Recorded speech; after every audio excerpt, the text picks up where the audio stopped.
All right. Hello, everyone. Thank you for coming to tonight's session of EOA Presents. Tonight's discussion is going to be on the Clinton Massacre of 1875, Arkansas Governor Charles Hillman Brough, and his role in creating the myth of the Clinton Riot.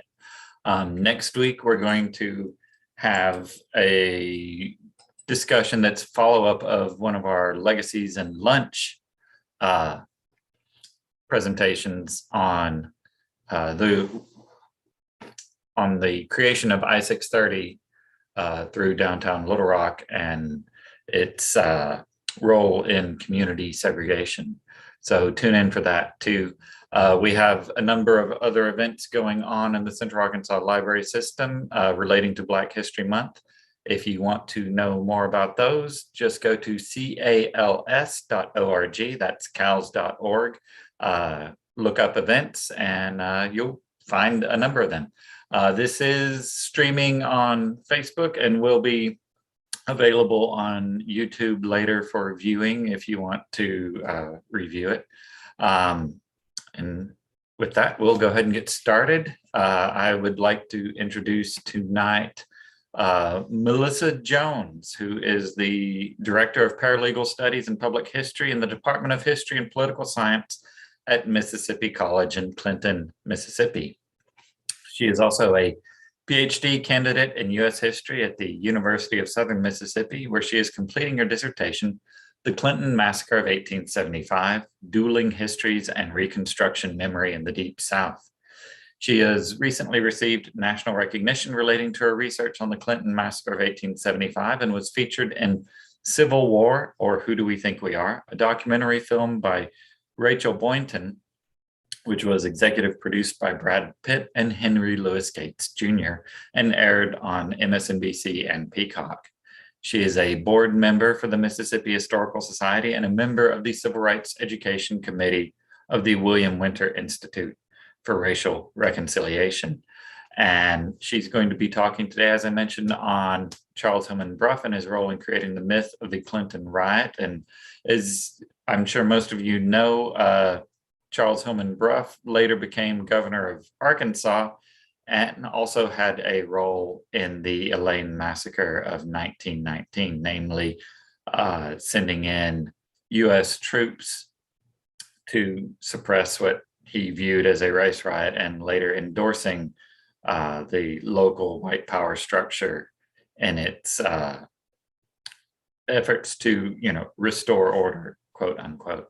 So anyhow, with that, this is going to be very timely, especially as relates to ongoing issues of the commemoration of Governor Brough's role, just the commemoration of Governor Brough's legacy here in Arkansas. So anyhow, with that, I'm going to turn it over to Melissa Jones. Thank you, Guy. Guy and I met actually last summer. I just happened to walk into the Butler Center as I was doing research for my dissertation and met Guy, whose books I have in my office. And this speech today and presenting my research, or a portion of it, came about as a part of our encounter. And it's just one of those fortuitous things that happen within the circles of history that I love so much, those encounters. So I am going to be looking at Charles Hillman Brough, and I have a little quote on the screen about how ordinary people win a place in history and how it has a lot to do with the political values of the keepers of the past and who decides whose heroes and heroines school children learn about, what statues and monuments are erected, what historic buildings are saved, and what events are commemorated. This is from Alfred Young's The Shoemaker and the Tea Party regarding the memory and the American Revolution.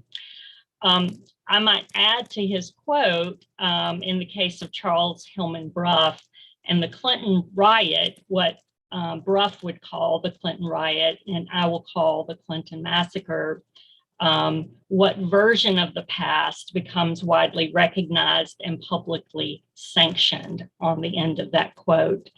Although this presentation is going to focus on Charles Hillman Brough and the role he played as a historian in establishing the fictive history of the Clinton Riot, I would like to deliberately de-emphasize him at the start. Instead, and in honor of Black History Month, I would like to introduce you to someone I would consider a true heroine of the past, and that is Sally Lee. She's on your screen, or called more locally referred to as Aunt Sally, to many of her living relatives who are still in the Clinton community today. And I would like for you to see her story that I'm going to tell you at the outset as a lens into a more truthful telling of the Clinton Massacre of 1875. Only in her mid-30s in 1875, Lee was a young woman, long confronted with hardship and change. Never certain of her exact age, she remembered being 11 years old when she was sold and separated from her family, an event she later described as the time when, quote, when all the stars fell. Lee was only vaguely aware that she lived someplace else, that's her words, before being trafficked as an enslaved person to Yazoo County, Mississippi. That's just north of Clinton, that's located in Hinds County. There, she was purchased by a descendant of Mississippi's third governor, Walter D. Leake, and brought to Clinton. Sadly, this was not the final time that Sally's family was torn by slavery's auction block. She birthed two daughters, Martha Washington and Roxy, who were commodified and wrested from her maternal care. Upon slavery's demise, Lee leveraged her post-war freedom, meager resources, and the barest of clues to trace and retrieve both of her daughters and bring them back to live with her in Clinton.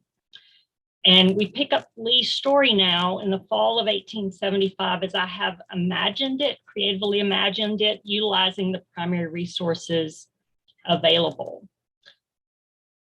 Reflecting years later on all that had changed in the waning days of summer, as the waning days of summer transitioned into fall, Sally Lee could almost recall the seemingly boundless feelings of hope that she had felt on the morning of Saturday, September 4th, 1875. She rose quickly in the pre-dawn hours, even though she had slept little the night before. Known for her cooking, Lee gladly volunteered her time and talents to the Hinds County Republican Party to help prepare the barbecue planned for a political rally that afternoon.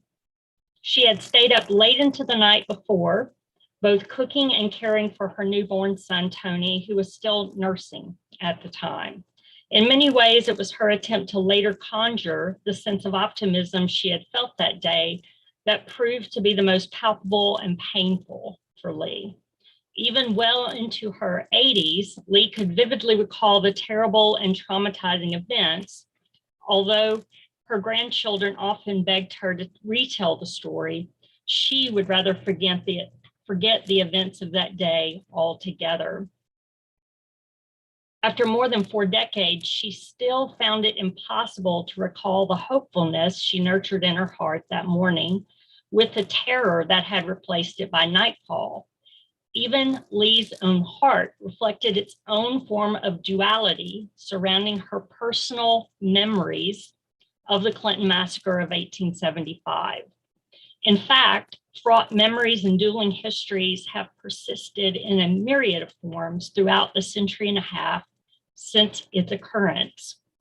And just to give you a little bit of context for what led up to the events in Mississippi during Reconstruction and over the decade leading up to these events that precipitated the Clinton Massacre in 1875. I'll give you a little bit of context. Freedmen first began voting in Mississippi in 1867. This was following the Reconstruction Act, or the passage of the Reconstruction Act, and subsequent ratification of the 14th Amendment. Passed by Congress on March 2nd, 1867, the Reconstruction Act carved the former Confederacy, sans Tennessee, into 5 military districts.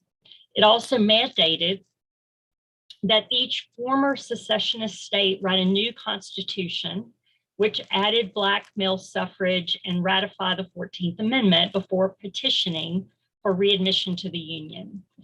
In Mississippi, the effect of the Reconstruction Act resulted in the addition of over 80,000 Black men to the state's registered voters, compared to less than 60,000 white men who were registered voters at that time. So this created an abrupt shift in Mississippi's political majority, virtually overnight, to one that was both Black and Republican, right? So the Republican Party at the time, that's the party of Lincoln, that's the party that's representing, at least to the South, the Union and emancipation for these Black male voters. Political opportunities continued to expand for people of color in Mississippi and reached a high point in 1870 following the ratification of the 15th Amendment and the adoption of the Mississippi Constitution of 1868. This was one of the most democratic constitutions in the country at the time. And in 1870, also what had transpired was the selection of John R. Litch from Mississippi as the first Black Speaker of the Mississippi House of Representatives, and the appointment of Hiram Revels as the first man of color to serve in the US Senate.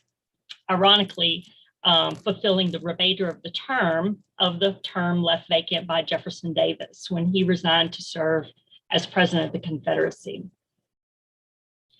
However, white on Black violence persisted in the South and in Mississippi throughout the Reconstruction period. In 1870 and 1871, several incidents of racial violence occurred on both sides of the Mississippi-Alabama line near Meridian, which prompted Congress to pass the Enforcement Acts of 1870 and 1871, which targeted the activities of the Klan. This is the first iteration of the Klan, the early version of the Klan. 4 years later, however, the Republican Party supported, or the Republican Party support for Reconstruction policies was in full retreat as the nation approached the presidential election of 1876. In late 1874, one of the largest incidents of racial violence in Mississippi took place in Vicksburg, which is just about 20 to 30 miles to the west of Clinton, when local white Democrats forced the resignation of the duly elected sheriff, a Black man named Peter Crosby. This is him in the picture in the corner. There's only a drawing of him. There's not a known picture. And when Governor Adelbert Ames sent 2 units of hastily commissioned Black militia to restore Crosby to office, this is because no whites could be mustered by the Republican governor to be sent for this purpose. But Black militia did respond to his call. They were met by the more numerous and more heavily armed white Vicksburgers. In a foreshadowing of what was to come, 9 months later in Clinton, a racial pogrom took place, and somewhere between 50 and 200, even some estimate as high as 300 Black residents were murdered in Vicksburg. Governor Abe subsequently requested the aid of federal soldiers in quelling the violence.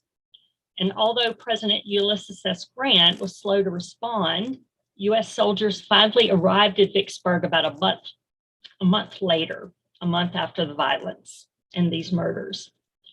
Sensing their political opportunity to shift political control away from Republicans, white Mississippi Democrats bet the following summer of 1875 and fomented a political coup built upon Black voter intimidation, violence, and terror.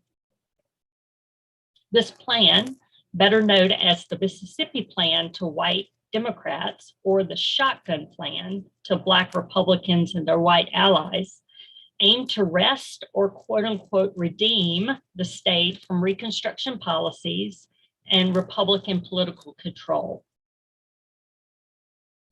Then the 1875 statewide elections promised to continue the incorporation of Black men within the state's political process. With polls set to open on November 2nd, the Republican Party planned political rallies on September 4th at Utica and Clinton, both located near the state's capital in Clinton and in Hinds County, and at Vernon in nearby Madison County, just to the north of Hinds County. Madison County is the county directly to the north of Hinds County. In Clinton, whole families of Republicans, of Black Republicans in particular, gathered at a place called Moss Hill or Moses Hill to Black residents. And Moss Hill was the site of a former plantation destroyed by Union troops during the Vicksburg campaign. As these Union troops passed through Clinton on their way to Vicksburg, they destroyed several plantations, including Moss Hill Plantation. And this plantation was later purchased. And there's a picture of some of the ruins of Moss Hill Plantation. It was purchased after the war in its state of ruins by Dr. Walter Hillman. And he allowed the rally, the Black Republican rally, to be held on the property.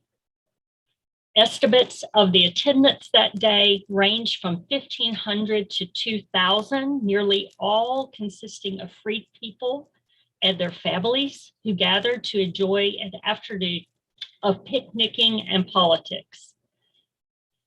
The Clinton rally proved to be one of the largest political events in Hinds County prior to the November election.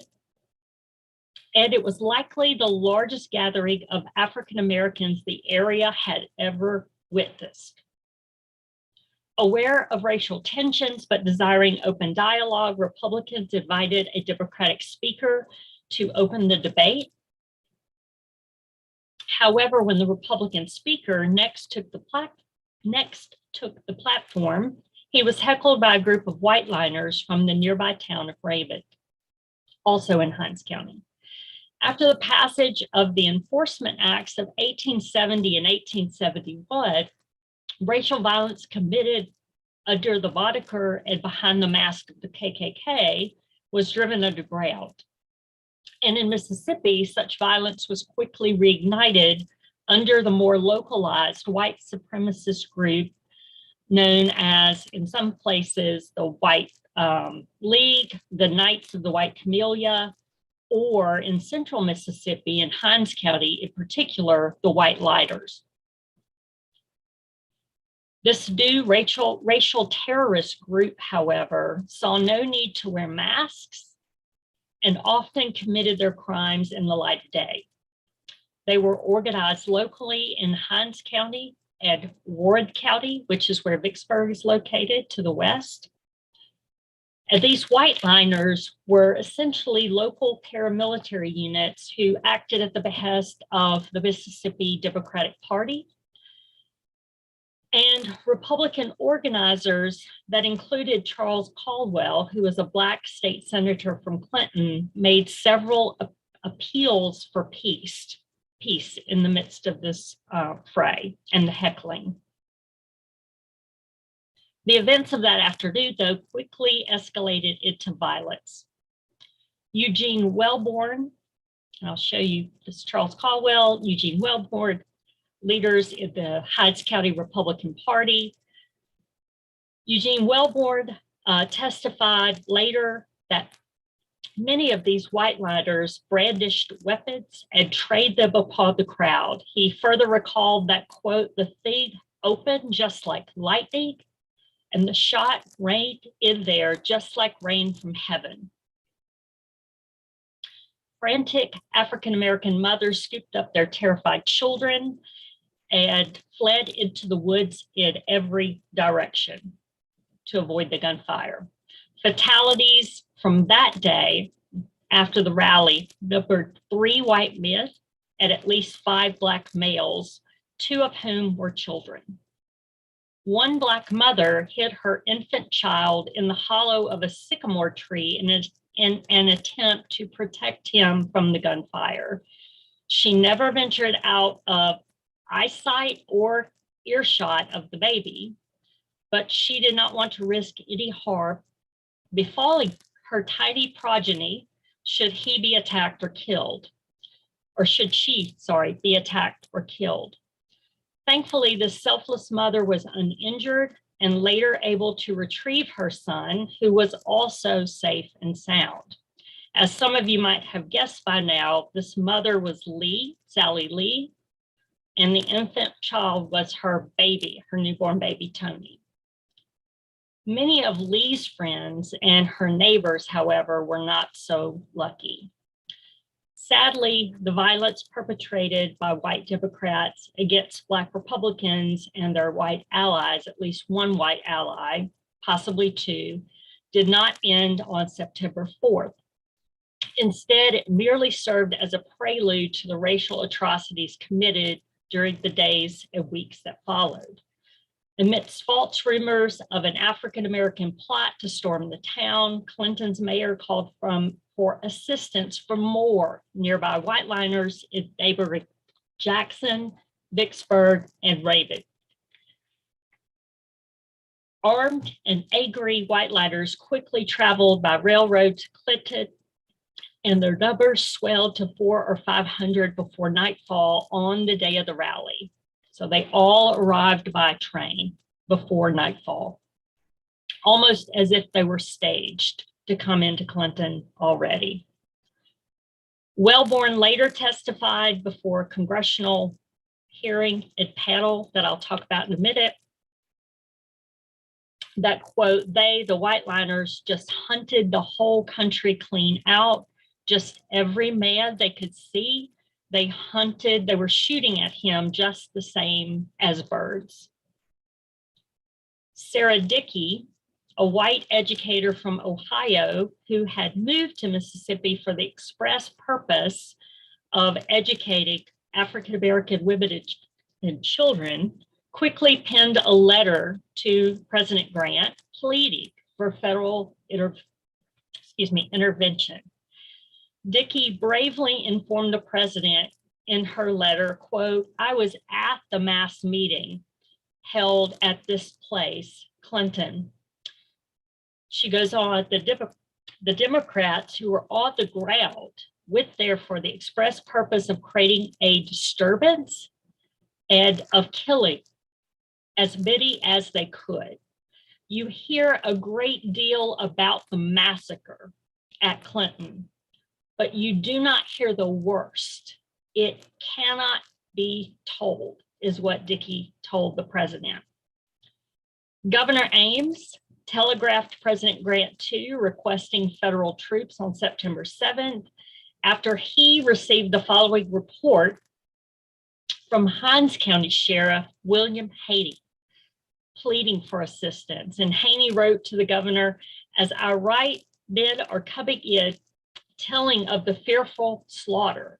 As the peace officer of the county, I appeal to your excellency to use what means there is at your command to stop this slaughter of an innocent and defenseless people.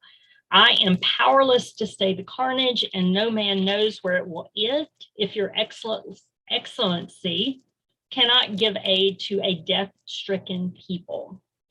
This time, however, the president refused to intervene, insisting with his infamous line that would ultimately hold true for the next 90 years. Quote, "The whole country is tired out with these annual autumnal outbreaks in the South. As a result, by November 2nd, at the elections, the Democrats, white Democrats, would sweep those elections by a margin of approximately 30,000 votes. And this happens despite the Republicans having the majority by 30,000 votes 2 years prior. So within a 2-year period, there's a 60,000 vote swing to the white Democrats' favor. And that is only accounted for and attributed to this terrorism in voter intimidation on the heels of actions by white lighters and other white Democrats that is taking place in 1875.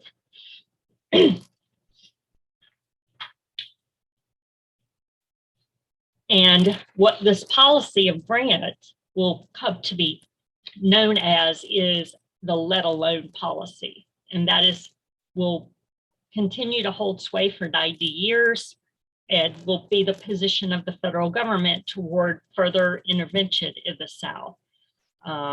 They will not support upholding the Reconstruction amendments, right? The 13th, 14th, or 15th amendments. And they will refuse to send in troops or intervene again until the civil rights era. And all of this, despite countless testimonies attesting to premeditated white on black violence in Clinton and the terror witnessed by Lee, Wellborn, Dickey, and countless others. All of this is going to be intentionally suppressed and actively invalidated within local collective memory. In order to influence the November 2nd election and to place their stamp on the historical narrative, so right, with a political purpose, what we'll see happen is the state's Democratic Party leaders publish and disseminate their own version of events. And this becomes known as campaign document number 2, the Clinton Riot. And this narrative is a coordinated, politically motivated, and blatantly racist version of events. It claims to include the sworn testimonies of both white and black witnesses, but it sensationalized the political rally as a, quote, premeditated massacre of the whites by hundreds of heavily armed and organized black men hell-bent on racial retribution and vengeance for the institution of slavery. Former Confederate Colonel James Z. George, chairman of the Democratic and Conservative Executive Committee of the Mississippi Democratic Party, and the namesake of the county that I grew up in, I will add, is who published this document and summarizes the crux of this version of events as follows, quote, "Some colored man cried a fight and called to the colored men to, quote, come on. Immediately orders were given to rally, the drums were beaten, the cry of kill the white man was raised, and a large mass of Negroes armed with pistols and knives and brandishing clubs pressed down upon the party of whites." That's from this report. Clinton's mayor chimed in with a seemingly supportive element supporting this version of events. However, what ends up happening is Congress, and in particular the US Senate, commissions a Senate Selective Committee, an investigative committee to be chaired by Senator George Boutwell from Massachusetts, that will look into and investigate reports of fraud, intimidation, and terror committed throughout the Mississippi election of 1875, and they will actually publish and print what's called the Bootwell Report. It's about a 2,000-page report depicting all of the violence, intimidation, and terror in Clinton and other places around the state, debunking this campaign document number 2 by James, George, and the other Democratic Party leaders. But despite all of this evidence and these testimonies of Black residents who have witnessed family members lost and murdered in front of them, we'll see this Democratic Party campaign document number 2 supported and reinforced for more than a century by academicians and by politicians alike. And arguably no figure has played a more central role in shaping local historical memory concerning the Clinton, quote unquote, Clinton Riot than Charles Hillman Brough. Bruff was born in Clinton less than a year following the riot. He was raised there by his aunt and uncle, Walter and Adelia Hillman. Yes, the same Walter Hillman who allowed the Republican rally to be hosted on his property of Moss Hill in 1875. Hillman hailed from Massachusetts and both taught and served as president of both Mississippi College, where I teach, and where Charles Hillman Brough taught, and at the Central Female Institute, which was the sister institution for women until the colleges were merged back again. It was also located here in Clinton. Following the Civil War, Hillman worked with local Black Republicans and served on the initial board of trustees of Mount Hermon Female Institute, along with Senator Charles Caldwell, to help open the school for freed women and children started by Dickey in Clinton, Mount Hermon Female Institute. So Brough is going to be raised in an atmosphere that seems to be very different from the one that he later embraces, and that I'll talk about. Although he's raised here by his aunt and uncle, Brough has been described by his biographer as a, quote, enthusiastic Baptist, yet a confirmed racist, unable to leave parts of the Old South behind. After graduating with his bachelor's degree from Mississippi College in 1894, at the age of 18, the youngest man to ever receive a bachelor's degree from Mississippi College at the time, Brough took a year off from his studies to spend time with his father in Utah. This is why he was being raised by his aunt and uncle, because his father was off in Utah and his family so valued education and they wanted him to have a good education. His mother had died when he was younger.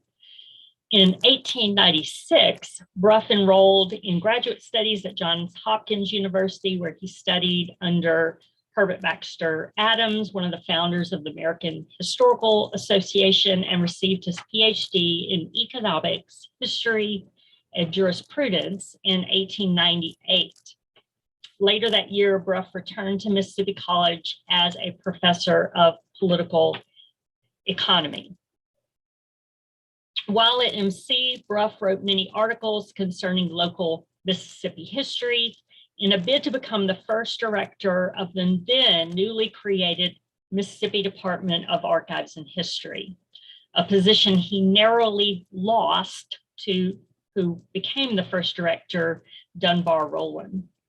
Brough's early work included an essay presented to the Mississippi Historical Society during its 5th annual meeting in 1902, and subsequently published in the publications of the Mississippi Historical Society later that year.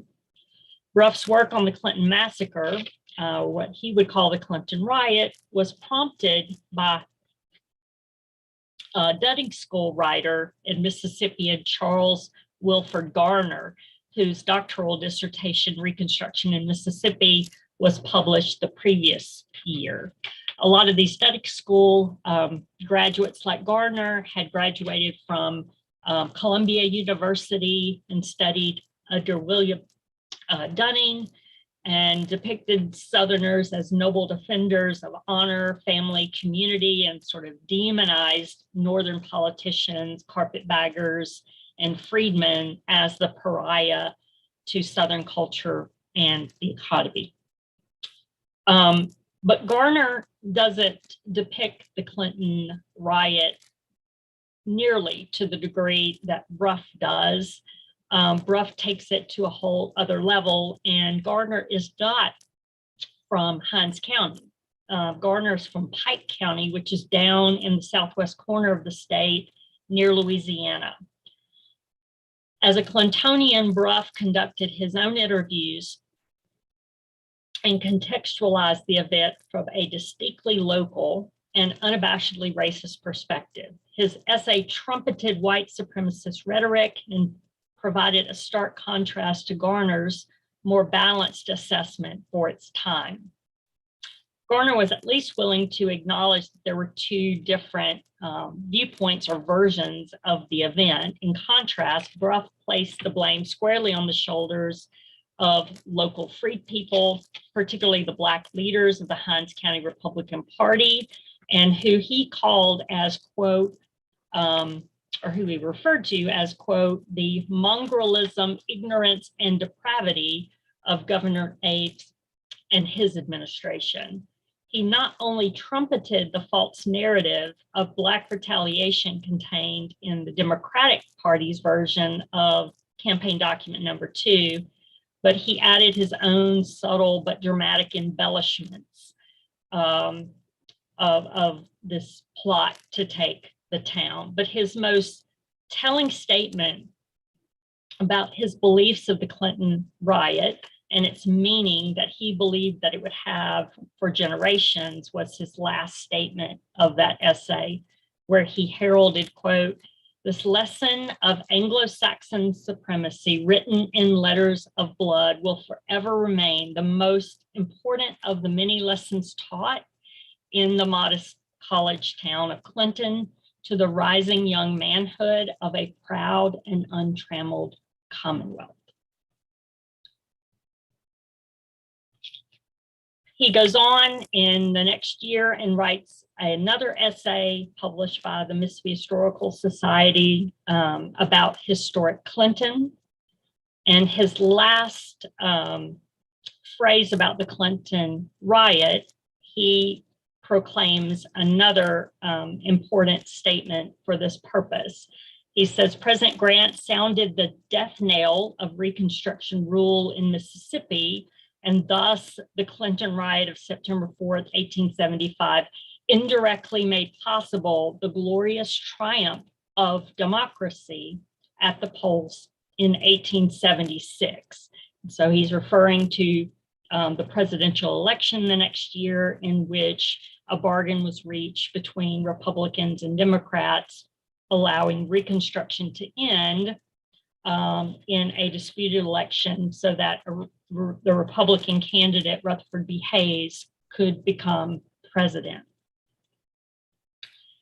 What I've found and what troubles me is the way in which Bruff's language has been echoed locally, several different times. It's been echoed in monuments.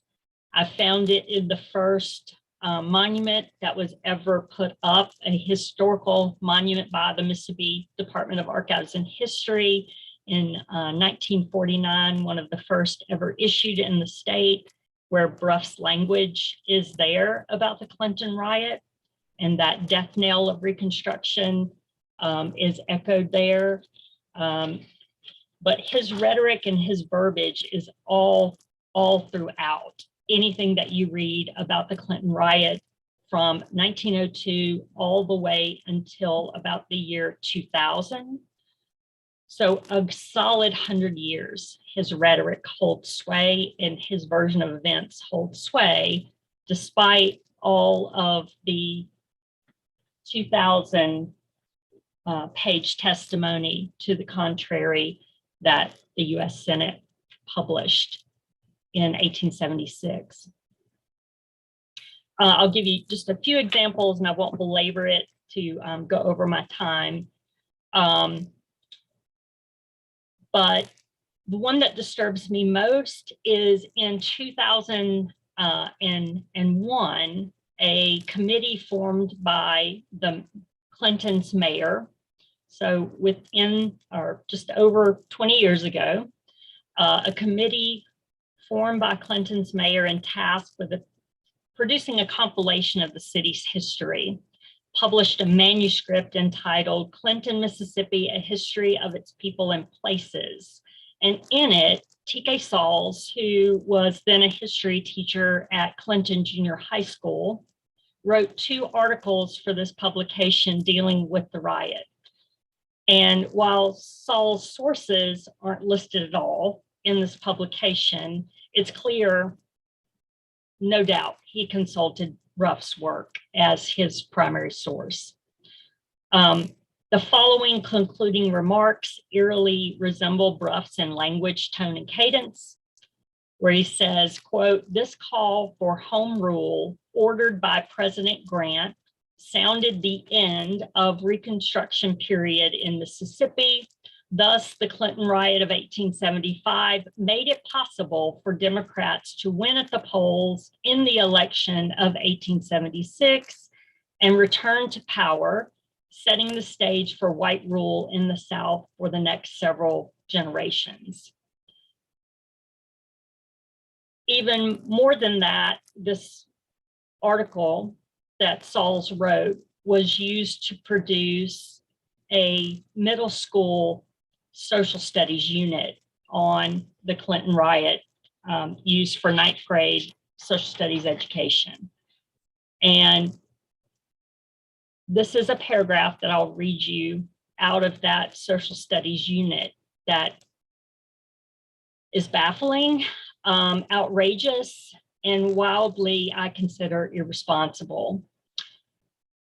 It reads in this curriculum, "Indisputably, a riot broke out.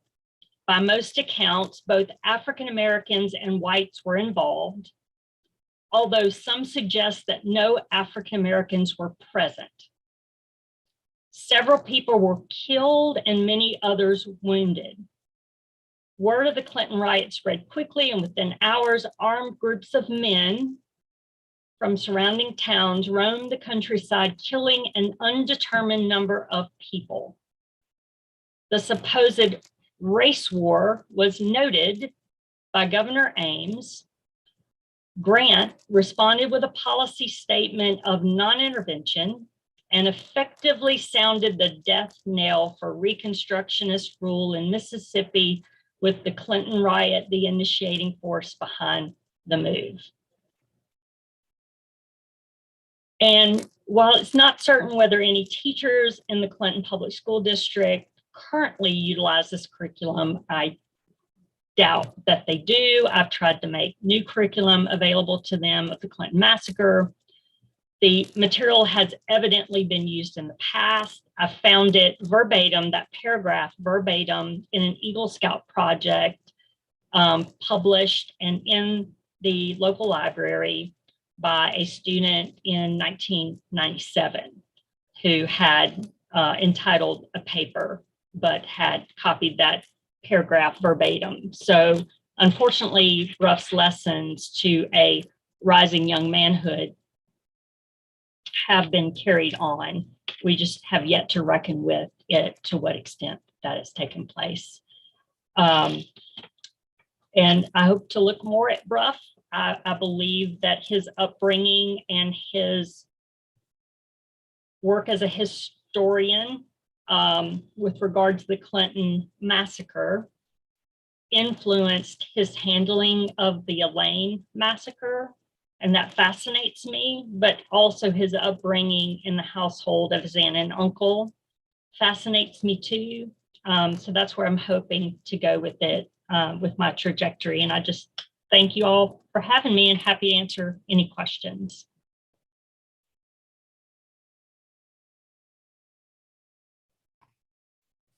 All right. Thank you very much, Melissa. I did forget to tell everyone at the beginning that we will have a Q&A at the end. So if there are any questions you have, feel free to put them into the chat and we will get to them. My friend and colleague, Brian Mitchell, just said, fantastic job. He also did note that you had a slight typo in one of your things, one of your slides. Oh, thank you. Oh, Right. yes. Reconstruction Act of 1867. 1867, it should be. Yes, if I didn't have that. That should. Oh, Right. yeah, that is absolutely a typo. It's because I did it today in the middle of between 3 lectures for classes. Right. Well, at least this isn't the book you just published. You know, it's. I wish. I was told, you know, upon publishing my first book, someone wiser said to me, "Don't ever open it." But you know, of course, I couldn't help myself, so I opened the book once it comes in the mail and immediately see a typo. It's just so I pass that along to you. Don't ever open it.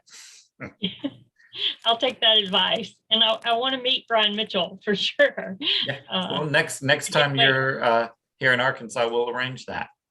Definitely. I'll be back. As I'm waiting for others to put questions in the chat, I do have one question. Did Bruff ever research or publish on any other events of note?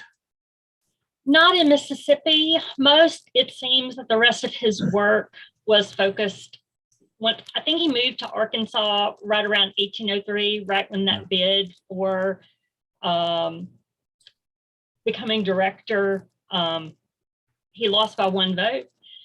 The only other works that they weren't published per se, but on his speaking tours that he gave, just hundreds, if not thousands of speakers tours, he spoke at a lot of Confederate marker dedications or Robert E. Lee commemorative events. Robert E. Lee was his hero of ultimate heroes, it seems. So he spoke at a lot of those events. He actually spoke in 1926 on the 100th anniversary of our school. We were founded in 1826. So he spoke here, and we dedicated a Confederate marker on our campus. And he spoke at that centennial anniversary for our school, in which that marker dedication was a part of a multi-day event. And I'm desperately looking for the speech that he gave. Along with others. We have some questions coming in at a rapid clip. Great. Did Bruff, regional media, or anyone else publicly mention the Clinton events during the aftermath of the Elaine Massacre, to the best of your knowledge? Not that I have found. I would, if anyone finds anything like that or knows of it, I went through all of the records that I could go through at the Arkansas State Archives, and then this summer also in Fayetteville. Mm-hmm. And I could not find anything that where he wrote or spoke or mentioned it afterwards. But okay. I would love to find out if anybody knows of something or might have knowledge in Arkansas past my knowledge. I also have a question. Will Professor Jones speak about the connection to the Elaine Riot? And, you know, I'm thinking how much what happened at Clinton shaped how he interpreted what happened at Elaine. I think it did. There's so many echoes of it that I see. So my knowledge is more absolutely Clinton Massacre, because no one has written about it. No one has really explored it and talked about it. But I see echoes of it because you and so many others have explored Elaine. But in my reading and limited knowledge, admittedly, of Elaine, I see echoes in terms of how he shapes how African-American people are hiding, right? They're fleeing the carnage after Hotspur and hiding out in the canebrakes, but he interprets as Black insurrection. It's that echo, that specter of Black insurrection from the antebellum era that he just resurrects all over again to justify the actions of whites in the violence that was done. And I see him doing that in Clinton. And at the time, Clinton was majority Black, correct? I mean, so it's somewhat analogous to Elaine. Mm-hmm. Certainly Hinds County was majority Black. Right. Clinton, most likely it was. Some of the figures are a little bit difficult to nail down. Okay. But Hinds County and certainly Warren County to our west, absolutely. And Black. you know, you and I talked a little bit about this before the seminar, but I wonder if you could psychologize him just a little bit. You know, there's a great book by the historian Cynthia Scove Nevels titled "Lynching to Belong," but it's about how immigrants in Tennessee, you know, took part of lynching mobs in order to kind of back up their white bona fides, you know, to essentially become white during an era when, you know, many non-Anglo-Saxon immigrants weren't viewed as white. So, you know, one way to become accepted as a fellow white person is to perpetrate violence against African Americans. And, you know, he's descended, you know, he's not a Mississippi native. He's being raised by Massachusetts aunts and uncles. You know, to what extent did that shape how eagerly he embraced this narrative and advocated for it? I think I will absolutely, I'm not familiar with Nettles' book, but that would be one on my list immediately. I've already jotted it down. I think it does to a great degree, especially when he gets involved in politics, but probably even before. His whole, talking about rising young manhood, I think the way he was steeped in white Southern manhood at Mississippi College at the time, and at this institution where I now teach at the time, helped shape him far beyond the four walls of his aunt and uncle's house. I think his dad being so far away in the Utah territory, not even showing up for his graduations or his wedding, I think as well. I think he sent telegrams. And in some of the things that I've read about him, it says he was always seeking his father's approval.